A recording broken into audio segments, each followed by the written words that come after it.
കുനാൻ കോഷ്മോറ അഥവാ കവി മുഹമ്മദ് അലിയുടെ ആത്മകഥയിലെ ഒരു ഭാഗം എന്ന കവിതയാണ്.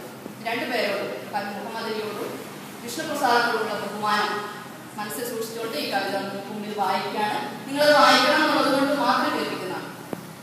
അലി, 10 വയസ്സുള്ള നീ അന്ന് എന്നെ നോക്കി വാവിട്ട് കരഞ്ഞുകൊണ്ട് അകന്നു പോകുന്നത് മുകൾ നിലയിലെ ജനാലയിലൂടെ എനിക്ക് കാണാമായിരുന്നു. നിന്നെയും എന്റെ അച്ഛനെയും 3 ആങ്ങളമാരെയും അവർ ചോദ്യം ചെയ്യാൻ എന്ന പേരിൽ കൊണ്ടുപോവുകയായിരുന്നു. നിങ്ങളെ മാത്രമല്ല, കുനാനിലെയും പോഷ്പോറയിലെയും മുഴുവൻ ആളുകളെയും ആ രാത്രി അവർ ആട്ടിത്തെളിച്ച് കൊണ്ടുപോയി. അലി, 22 വർഷങ്ങൾ കഴിഞ്ഞു. നിനക്കറിയാമല്ലോ, നമുക്ക് നീതി ലഭിച്ചില്ല. അങ്ങനെയൊരു സംഭവമേ ഉണ്ടായിട്ടില്ലെന്ന് ഇന്ത്യൻ ഭരണകൂടവും മാധ്യമങ്ങളും ലോകത്തോട് പറഞ്ഞുകൊണ്ടിരുന്നു. എല്ലാ അന്വേഷണങ്ങളും റദ്ദാക്കി അതൊരു കെട്ടുകഥയാണെന്ന് പ്രഖ്യാപിച്ചു. അലി, ആ രാത്രി ഇന്ത്യൻ പട്ടാളം ആണുങ്ങളെയെല്ലാം കൊണ്ടുപോയ ശേഷം തിരിച്ചു വന്നു. പാതിരയായിട്ടുണ്ട്. വീടുകളിൽ നിന്ന് ഭയത്തിന്റെ അടിത്തട്ടിൽ നിന്ന് മാത്രം കേൾക്കുന്ന ശബ്ദത്തിൽ, ആ പ്രത്യേക ശബ്ദത്തിൽ നിലവിളികൾ ഉയർന്നു.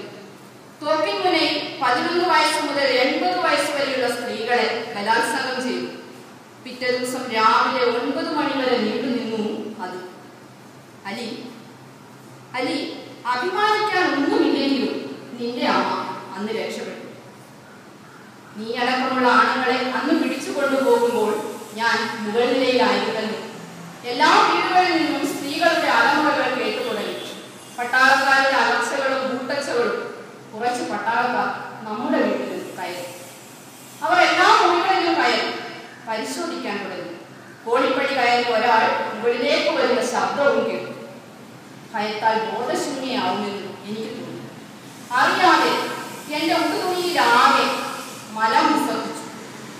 ഞാൻ എന്റെ മലം 2 കൈകളിലും എടുത്ത് മുഖത്തും മുടിയിലും മുലകളിലും എന്നല്ല ശരീരമാകെ പുരട്ടി. എന്തിനാണ് ഞാൻ അങ്ങനെ ചെയ്യുന്നതെന്ന് എനിക്കറിയില്ലായിരുന്നു. കോണിപ്പടി കയറി വന്ന ആ പട്ടാളക്കാരനും അവന്റെ പിന്നാലെ വന്ന മറ്റുള്ളവരും മേലാതെ തീട്ടം പുരണ്ട എന്നെ കണ്ട് കാപ്പിച്ച് തുപ്പി മൂത്തുപൊത്തി അതിവേഗം ഇറങ്ങിപ്പോയി. സ്വന്തം മലമായിരുന്നു അലി എന്റെ കാവൽക്കാരൻ.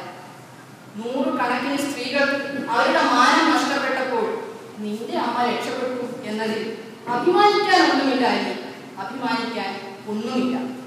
100 കണക്കിന് സ്ത്രീകൾക്ക് അവരുടെ മാനം നഷ്ടപ്പെട്ടപ്പോൾ നിന്റെ അമ്മ രക്ഷപ്പെട്ടു എന്നതിൽ അഭിമാനിക്കാൻ ഒന്നുമില്ല അലി, അഭിമാനിക്കാൻ ഒന്നുമില്ല.